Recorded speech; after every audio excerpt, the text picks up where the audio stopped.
I got the idea to start Amazon 16 years ago.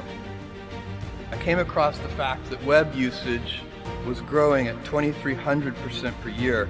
And I'd never seen or heard of anything that grew that fast.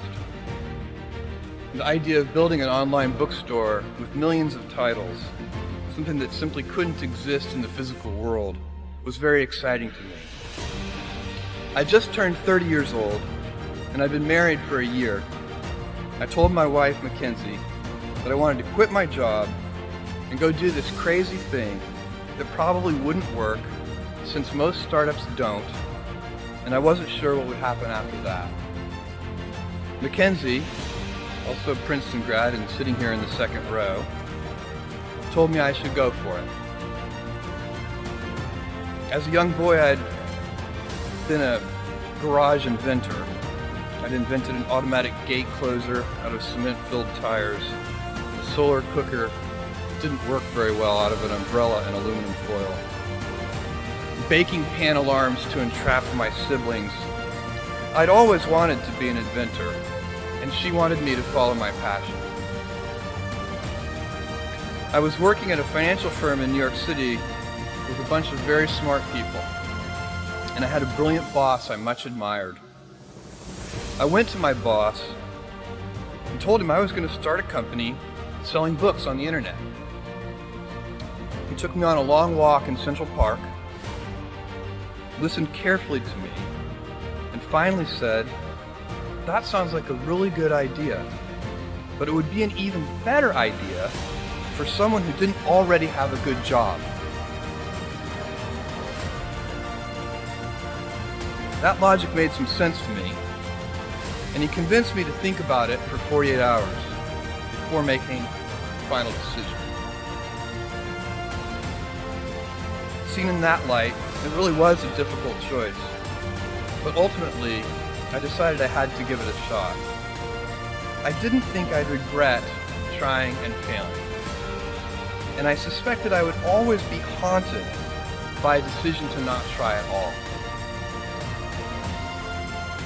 After much consideration, I took the less safe path to follow my passion, and I'm proud of that choice.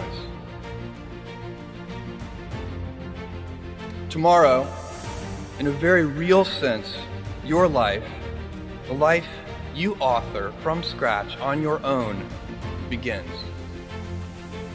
How will you use your gifts? What choices will you make? Will inertia be your guide, or will you follow your passions? Will you follow dogma, or will you be original? Will you choose a life of ease, or a life of service and adventure? Will you wilt under criticism, or will you follow your convictions? Will you bluff it out when you're wrong, or will you apologize? Will you guard your heart against rejection, or will you act when you fall in love? Will you play it safe, or will you be a little bit swashbuckling? When it's tough, will you give up, or will you be relentless? Will you be a cynic, or will you be a builder? Will you be clever at the expense of others, or will you be kind?